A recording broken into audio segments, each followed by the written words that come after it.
श्रोताओं नमस्कार, मैं आदेश जैन स्वागत करता हूं आप सभी का आपके अपने कार्यक्रम हिंदी साहित्य पत्रिका विभावरी में। विभावरी में हम चर्चा करते हैं हिंदी साहित्य जगत की और बात करते हैं सामाजिक विषयों पर।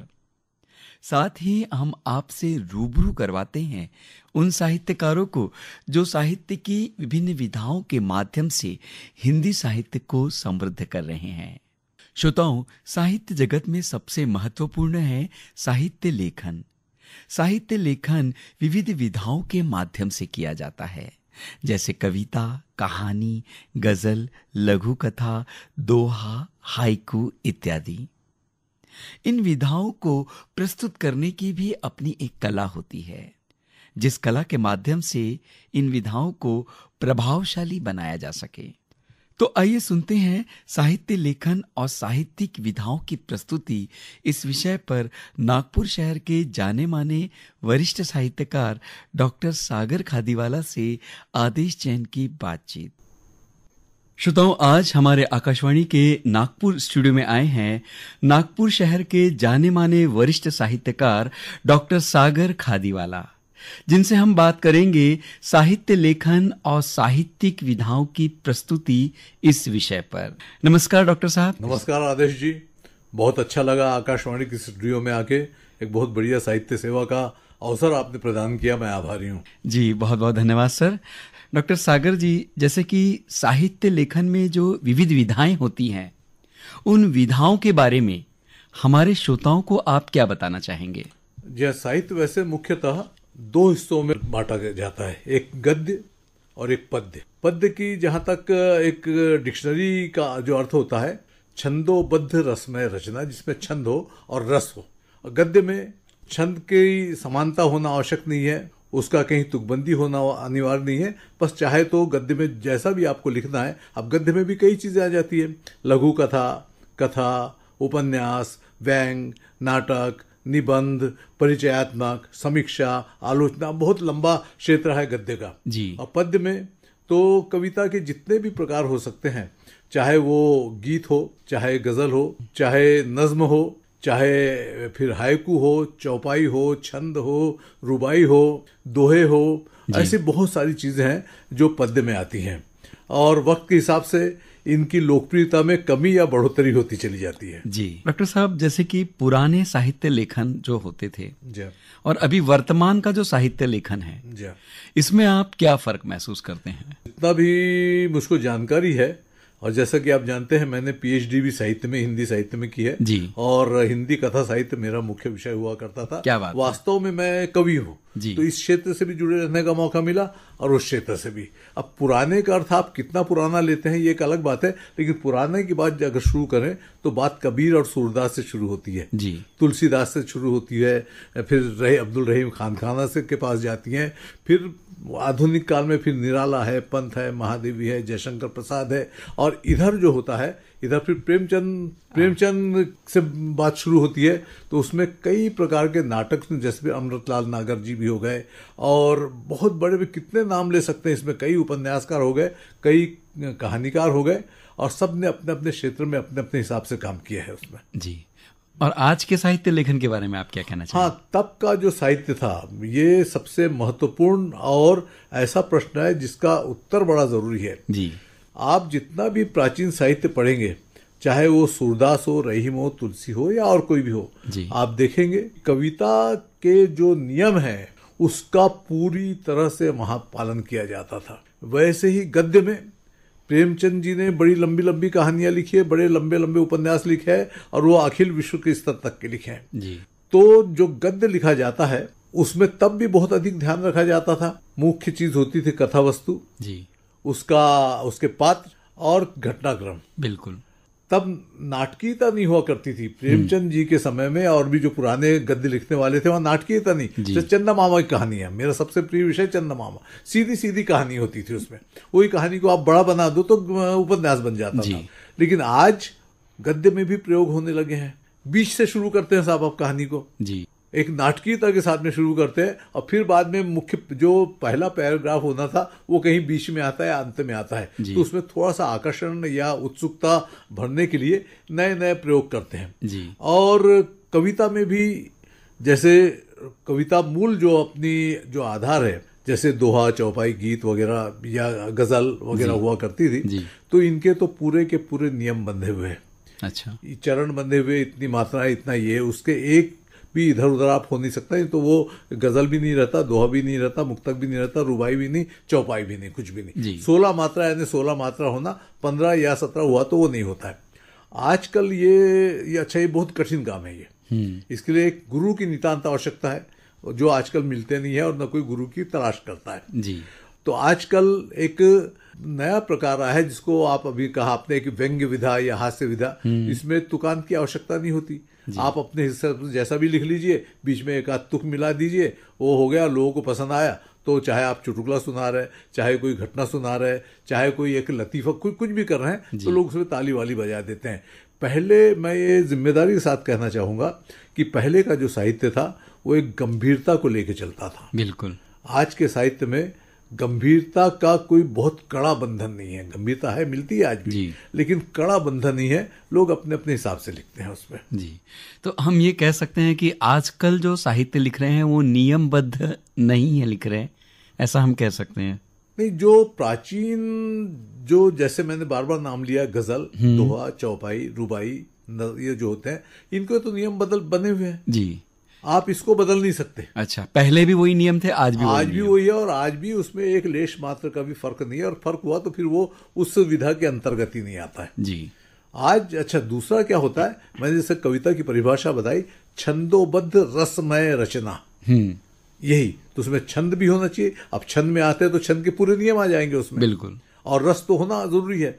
तो आज क्या हो रहा है, अच्छा, तब बाकायदा कोई ना कोई मार्गदर्शक हुआ करता था, और जैसे उर्दू में एक उस्ताद और शागिर्द की परंपरा हुआ करती थी, वो आज भी उर्दू में शुरू है, हिंदी में वो लुप्त हो गई है जी। तो होता यह था कि कोई भी व्यक्ति या कोई भी शागिर्द कविता लिखता था तो अपने उस्ताद को दिखाता था, और कविता प्रस्तुत करते समय भी अपने उस्ताद का नाम लेता था जी। क्योंकि जो तालियां मिलती थी या जो आलोचना होती थी उस कवि को तो मिलती थी, लेकिन उसके उस्ताद को भी मिलती थी। तो इस उस्ताद भी पूरी निष्ठा के साथ में वो अपना फर्ज निभाता, जिसको यानी इस्लाह बोलते हैं, तराशना बोलते हैं, परिमार्जन बोलते हैं, वो उर्दू में था। अभी हिंदी में मैं ये देख रहा हूँ, क्योंकि बहुत संस्थाओं से जुड़े हैं, तो जो नव लेखक है या नए साहित्यकार है, वो इस्लाह पर बहुत अधिक ध्यान नहीं देते और ना पसंद करते हैं, या ना उनकी इच्छा होती है कि कोई हमारी कविता को इस्लाह करे जी। सागर जी, जैसे कि लोग कविताएं कई बार लिखते हैं, बहुत अच्छी लिखते हैं, लेकिन समस्या आती है प्रस्तुतिकरण के समय जी, कि वे एक अच्छी रचना को प्रभावशाली ढंग से प्रस्तुत नहीं कर पाते। बेशक। तो इसके लिए हमारे जो नए साहित्यकार हैं, नए कवि हैं, उसके लिए आप क्या सलाह देना चाहेंगे? ये बहुत बढ़िया प्रश्न आपने पूछा, क्योंकि हमारे नए साहित्यकार फ्रस्ट्रेशन का शिकार होते हैं कि या हम इतनी अच्छी रचना सुना रहे हैं लेकिन कोई दाद नहीं मिलती। आप 15-20 कवियों का एक ग्रुप है तो वहां आप सुना देते, वहां दाद भी मिल जाए सब कुछ, लेकिन असली परीक्षा तो आम जनता के सामने होती है ना जी। तो उसके लिए आपको एक फिर वहां पे एक उस्ताद या आपके मार्गदर्शक की आवश्यकता पड़ती है। एक तो आप जनता की रुचि किस क्षेत्र में जा रही है ये सुनिए, ये जानिए, जनता क्या पसंद करती है उसको बेहतर से बेहतर ढंग से लिखिए। लिखना पहला इसका कर्तव्य है। अब उसके बाद में आती है बात प्रस्तुति की। तो रचना आप किस प्रकार प्रस्तुत करते हैं, चाहे वो गद्य में हो चाहे वो पद्य में, सस्वर अगर आप पाठ करते हैं तो उसके नियमों का और वक्त की नजाकत का ध्यान आपको रखना है जी।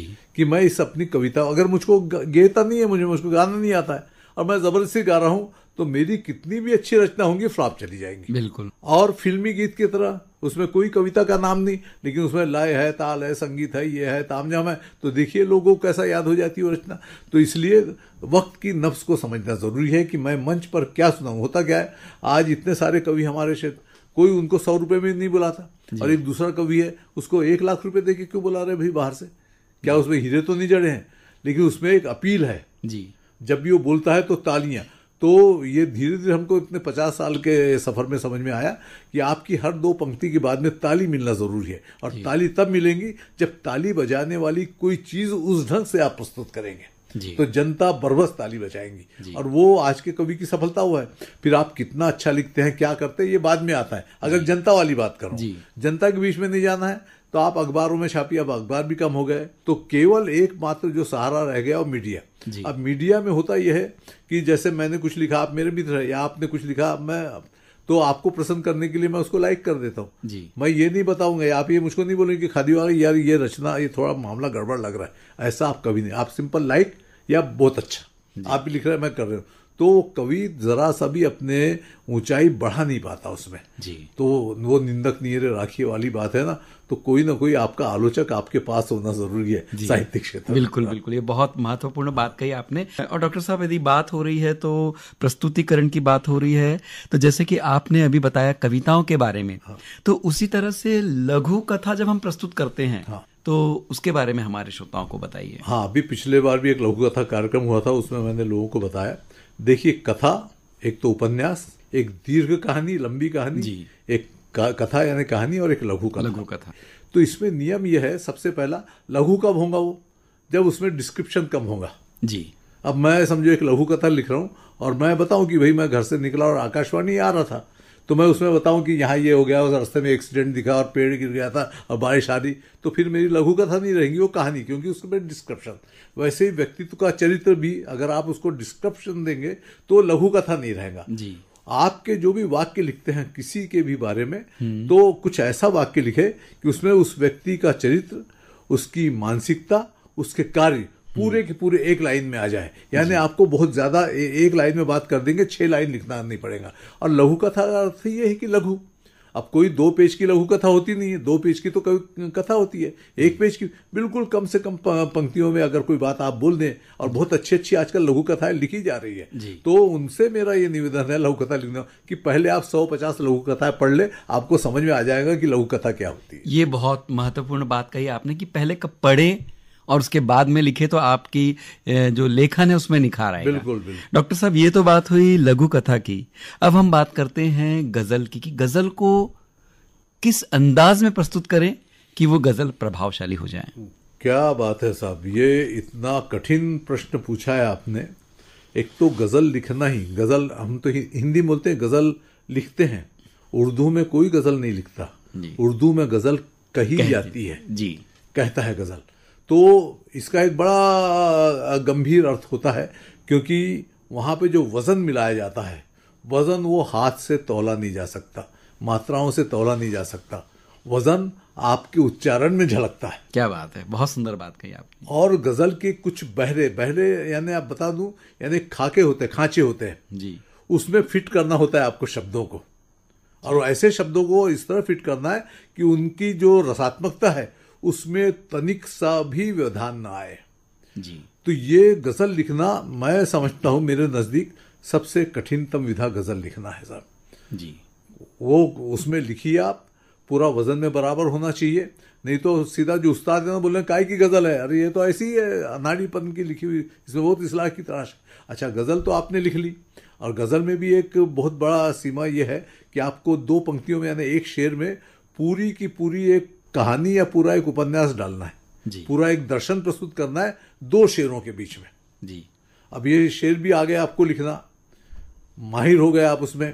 अब उसके बाद में अगर आपको बाहर निकल के सुनाना है तो प्रस्तुति वाला अंश वहां शुरू होता है। यहाँ लिख दिया आपने, छपवा लिया, फेसबुक पे व्हाट्सएप पे डाल दिया, बात खत्म हो गई आपकी, या आपका गजल संग्रह छप गया, बात खत्म हो गई। बिल्कुल। लेकिन अब वो उसकी प्रस्तुति करना है तो ये आपकी अग्नि परीक्षा है साहब जी। तो गजल की भी बहरे भी है, गजल के तरन्नुम भी है जी। तरन्नुम पर आपकी पकड़ होना चाहिए, तरन्नुम पकड़ है तो उसकी आपकी आवाज भी वैसी होना चाहिए जो उस चीज को लेके चल सके। अगर श्रृंगार वाली कोई गजल आप पढ़ रहे हो और आपके आवाज में सिंह की दहाड़ है तो तालमेल नहीं बैठता है उसमें। दूसरा, जो सामने ऑडियंस बैठा हुआ है वो कितना आपके तरन्नुम से, आपके शब्दों से और उसके साथ में आपके हाव भाव, यानी मामूली हाथ वाथ उठाता है आदमी, कभी आंखें मुस्कुराता है, कभी ये करता है, एक वो चीज जुड़ी होती है। और कैसा आप समापन करते हैं उस शेर का और कब दाद मिलती है, तो ये 2-3 शेर सुनाने पे समझ में आ जाता है जी। तो मैं तो ये सलाह दूंगा, अच्छा गजल बाकायदा तहत में, तहत यानी ऐसी बिना तरन्नुम के, बिना किसी लय के, बिना गाए हुए भी सुनाई जा सकती है। और वो भी बहुत सारे गजलकार, ऐसे राहत इंदौरी का नाम ले लो आप, और भी ऐसे कई हिंदी के भी, तो वो भी अपना असर उतना डालती है जी। बस ये आपको तय करना है अपनी काबिलियत को देख के, जबरदस्ती नहीं कि ये आदेश जी गजल गा रहे हैं तो खादी वाला भी गजल गाएगा, ये नहीं आता है मुझको, संगीत से मेरा कोई वास्ता नहीं है तो मैं अपना ऐसे ही पढ़ूं। लेकिन ऐसा सिंपल पढ़ देना हो तो पत्र पढ़ देना हो जाता है, वैसा नहीं, उसमें भी आरोह अवरोह, उतार चढ़ाव, उच्चारण और शब्दों पे किस प्रकार कहाँ जोर दिया जाए उसका ध्यान रखना जरूरी है। जी, ये बहुत अच्छी, बहुत महत्वपूर्ण बात कही आपने गजल की प्रस्तुति के बारे में। और मैं चाहूंगा कि आप हमारे श्रोताओं को आपकी एक स्वरचित कोई रचना सुनाएं। अच्छा, मैं छोटी एक दो चीजें आपको देखूंगा जी। उसमें क्या हो गया, असल में जब से ये आया है ना फेसबुक और व्हाट्सएप, तो हम ऐसी चीजें भी वहां डालने लगे जो आमतौर पे कभी डालते नहीं थे और मंच पे कभी सुनाते नहीं थे। लेकिन अपने आप में एक विचार आता है, वो विचार, एक तो सबसे बढ़िया दोहे हम डालने लग गए उसमें जी। दूसरा, कभी जो शेर जैसा लगता है लेकिन शेर होता नहीं है, दो पंक्तियां, जैसे एक जगह मैंने लिखा था, उसी ने मेरी हार का ताना बाना बुना था, उसी ने मेरी हार का ताना बाना बुना था, जिसे मैंने अपना सिपा सालार चुना था। क्या बात में, बाकी आ गया पूरा का पूरा। अब उसमें वो शेर है नहीं है ये अलग बात है, लेकिन लोगों को चूंकि ये चीज पसंद आती है आपने डाल दी। ऐसी बहुत सारे दोहों में भी कई चीजें आ जाती है उसमें, जो अपने आप में संपूर्ण एक काव्य हो जाता है। दोहे भी हमने बहुत कोशिश की। और एक छोटी सी बात, जैसे हायकू की मैंने आपको जिक्र किया, तो हायकू भी देखिए, ऊपर इसमें हायकू का एक नियम होता है, ऊपर 5 अक्षर, केवल 5 अक्षर, शब्द नहीं, अक्षर 5 अक्षर, यानी 1-2 शब्द हो जाते हैं जी। नीचे तीसरी लाइन में भी 5 अक्षर यानी 1-2 शब्द, और बीच में 7 अक्षर, यानी 5-5, 10 और 7, 17 अक्षर में पूरी कविता होना है उसमें। अच्छा, उसको ये जापानी विधा थी जी। और अच्छा, इसमें कोई नियम नहीं था, केवल मात्रा के अलावा। हमने यहाँ जब हमारे संपर्क में आई ये चीज, अच्छा, इसमें हमने भी तुकबंदी डाल दी। एक तो ले दे के आपके पास 17 अक्षर और उसमें भी तुकबंदी, बड़ा कठिन हो गया। लेकिन हमने देखा, पहले ऐसी मंच पे हमने हायकू सुना के देखे थे प्रयोग करके, कोई दाद वाद मिलती थी, किसी को समझ भी नहीं आता कि हायकू कब शुरू और कब खत्म हो गया। लेकिन जैसी हमने उसमें तुकबंदी डाली ना, तो दाद मिलने लगी उसमें। जैसे एक आपको सुनाता हूं, रिश्ते अच्छे थे, रिश्ते अच्छे थे, क्योंकि आधा जो शब्द होता ना, आधा अक्षर, उसको जिसका जुड़ता उसको एक ही मानते। रिश्ते में 2 है, अच्छे में 2 है, और थे में 1, ऐसा 5 हो गया जी। रिश्ते अच्छे थे, सारे बिखर गए, रिश्ते अच्छे थे, सारे बिखर गए, कान कच्चे थे। बहुत सुंदर। कान कच्चे थे, कहीं सुनी बात पे आप भरोसा कर लेते थे, तो पूरा का पूरा एक दर्शन भी आ गया उसमें, एक विचार भी आ गया कि रिश्ते अच्छे थे और एक सच्चाई भी आ गई। सारे बिखर गए, कान कच्चे थे, और आपको आगाह भी कर रहा है। हर विषय पे लिखा जा सकता है। एक जगह मैंने लिखा कि हल्दी जो चढ़ी, हल्दी जो चढ़ी एकाएक हो गई। देखिए, अभी बात पूरी समझ में नहीं आ रहा कि कवि क्या बोलना चाह रहा है। हल्दी जो चढ़ी एकाएक हो गई, छुटकी बड़ी। बहुत सुंदर। हल्दी चढ़ी एकदम बड़ी हो गई, हल्दी जो चढ़ी एकाएक हो गई, छुटकी बड़ी। तो ये चमत्कार जब दिखते हैं तो लोग भी जब चमत्कृत होते हैं तो ताली बजाते हैं और दाद देते हैं। बिल्कुल, ये बिल्कुल। ये बहुत ही सुंदर आपने अपनी जो हाइकू बताई यहाँ पर हमारे श्रोताओं के लिए। तो हाइकू से ही संबंधित एक और प्रश्न मेरे मन में आ रहा है कि हाइकू और मुक्तक, इसमें क्या अंतर है? अरे बहुत बड़ा अंतर है जी। मुक्तक, चौपाई, रुबाई, अच्छा, ये एक ही कैटेगरी के जी। सब में 4 पंक्तियां होती है। अच्छा, रुबाई में भी 4 पंक्तियां होती है, उसका भी बाकायदा विधान है। मुक्तक जो हिंदी का है उसमें भी जैसे पूरा आप ये पढ़ लीजिए बच्चन जी की मधुशाला जी, पूरे आपको दिखेंगे शुरू से लेके आखिर तक हर पंक्ति में 16 अक्षर, अच्छा, 16 मात्रा है। तो ये उसका ध्यान आपको, और साथ में पहली, और जैसा रुबाई वाली बात है, मुक्तक वाली बात है, तो पहली लाइन में जो अक्षर आया है अंत में, जैसा रदीफ और काफिया बोलते हैं, बड़ा लंबा विषय है वो जी। दूसरी लाइन में उसका मिलाप होना चाहिए, तीसरी लाइन ऐसी जा रही, चौथी में फिर वो रदीफ काफिया का मिलाप होना चाहिए। वो अपने आप में एक 4 पंक्तियों में एक पूरी की पूरी। वैसे मुक्तक में भी है, एक तो रुबाई, एक मुक्तक, और क्या बताया, कहा था आपने भी?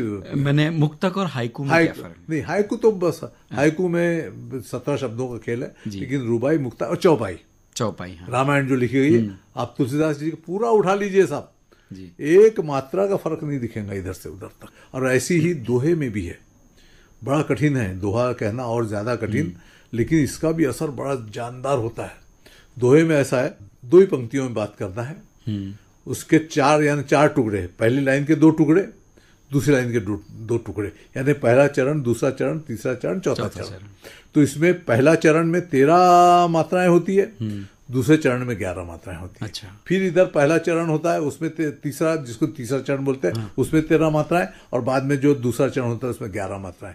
और उसके भी नियम है कि पहला चरण का जो अंत है वो दीर्घ से होना चाहिए, दीर्घ मात्रा से होना चाहिए। अच्छा। तीसरे चरण का अंत भी दीर्घ, और ऐसी जो दूसरा और चौथा चरण है, इसके बारे में बाकायदा नियम दिए गए हैं। आपको उन्हीं नियमों पे आधारित चीजें कहनी है, तब वो दोहा होगा, नहीं तो दोहा नहीं है। बुरा जो देखन मैं चला, बुरा न मिलिया कोई। बुरा जो देखन मैं चला, चला ला, एक छोटा, ला बड़ा जी। बुरा जो देखन, बुरा न मिलिया कोई, उधर पहला अक्षर दीर्घ और आखिरी खत्म हो रहा है कोई जी। और जो मन खोजो आपना, मुझसे बुरा न कोई। तो बस ये इस प्रकार की मात्राओं का ध्यान रखना बड़ा जरूरी है उसमें। सागर जी, हास्य और यदि व्यंग की बात करें जी। तो हास्य और व्यंग, इसमें क्या अंतर है? वही अंतर है जो किसी को गुदगुदी करने में होता है और हल्की सी चुटकी लेने में, सुई चुभाने में होता है। अच्छा। हास्य गुदगुदाता है, हंसने पे मजबूर करता है, और व्यंग सीधा अंदर तक चुभता है और उसके दर्द का जो एहसास अपने होठों पे आता है तो कभी कभी वो मुस्कान की शक्ल में भी आता है जी। व्यंग रुलाता नहीं है। अच्छा। व्यंग दर्द भी देता है, लेकिन इतना खूबसूरत दर्द होता है वो कि लोग ताली बजाते मजबूर हो जाते। और हास्य तो सीधी सी बात है, आप कोई भी चुटकुला सुना दीजिए तुकबंदी में डाल के, लोग हा हा करके हंस देंगे। व्यंग को समझने के लिए आपकी समझ चाहिए। तो डॉक्टर साहब, ये बोल सकते हैं हम कि व्यंग का दूसरा जो शब्द है, अर्थ है कटाक्ष। कटाक्ष फिक्रा होता है, फिक्रा। अच्छा। जैसा किसमें कटाक्ष का उर्दू में अर्थ होता है, हाँ। फिक्रा, किसी पे फिक्रा कसना नहीं। फिक्रा एक अच्छे अर्थों में भी होता है और फिक्रा एक बुरे अर्थ में भी होता है, या कटाक्ष भी ऐसे।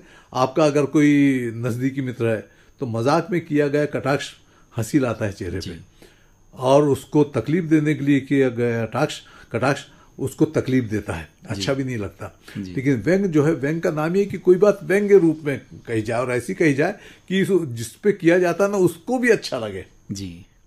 अब कभी कभी आप सिंपल बोलते हो, अरे वो नेताजी तो यार बहुत पहुंचे हुए हैं। अब बताइए, पहुंचे हुए तो कौन खुश नहीं होगा, या जो समझने वाला समझ जाता है कि पहुंचे हुए का अर्थ क्या होता है। या कभी कभी ये बोलते हैं, अरे वो बहुत सज्जन पुरुष है यार।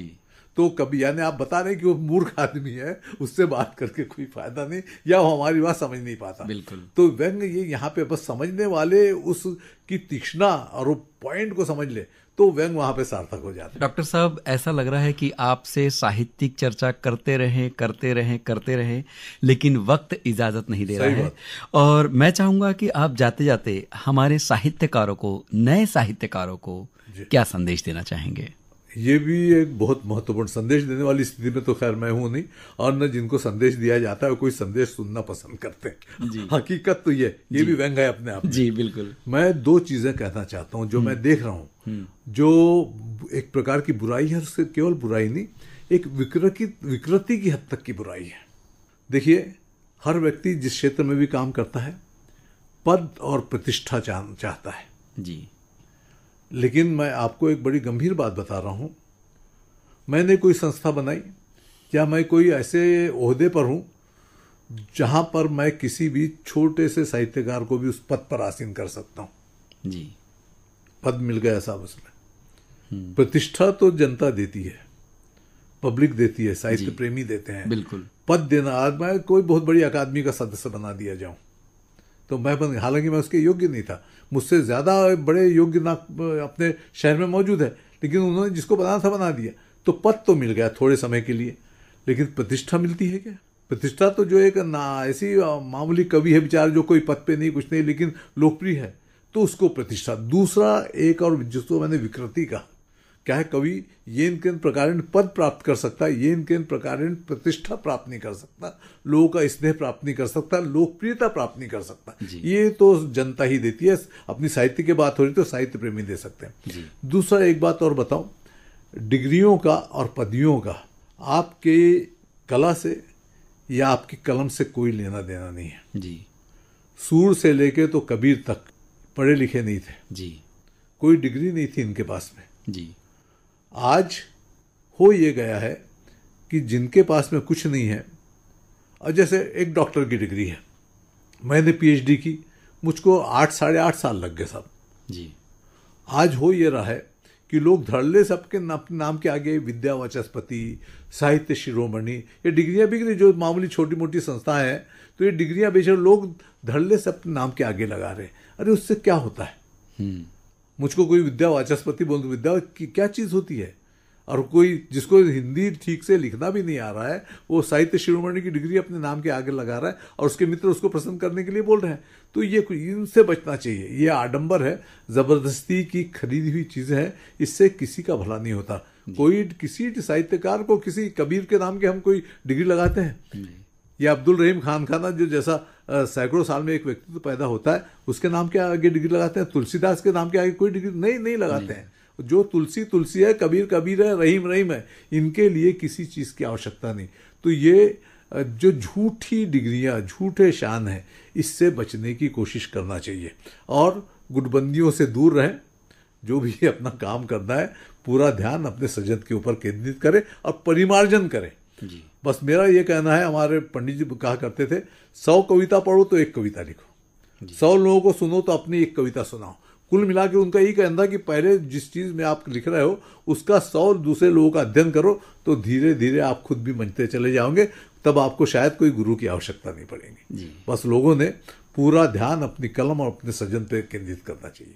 डॉक्टर सागर जी, आज आप हमारे आकाशवाणी के नागपुर स्टूडियो में आए और आपने बहुत ही अच्छी साहित्यिक चर्चा हमारे श्रोताओं के लिए की। इसके लिए मैं अपनी ओर से और आकाशवाणी नागपुर की ओर से आपका तहे दिल से शुक्रिया अदा करता हूं। धन्यवाद। धन्यवाद। मैं भी आपका बहुत बहुत आभारी हूं और आकाशवाणी को बधाई देता हूं कि वो ऐसे कार्यक्रम करके नवांकुरों का, साहित्यकारों का एक पथ प्रदर्शन कर रहे हैं। इससे निश्चित रूप से साहित्य जगत लाभान्वित होगा। शुक्रिया। धन्यवाद। श्रोताओं, अभी आप सुन रहे थे साहित्य लेखन और साहित्यिक विधाओं की प्रस्तुति, इस विषय पर वरिष्ठ साहित्यकार डॉक्टर सागर खादीवाला से आदेश जैन की बातचीत। इस कार्यक्रम के प्रस्तुतकर्ता थे सचिन लाडोले। अब वक्त तो चला है आपसे विदा लेने का, तो आज्ञा दीजिए आपके अपने रेडियो दोस्त आदेश जैन को। नमस्कार।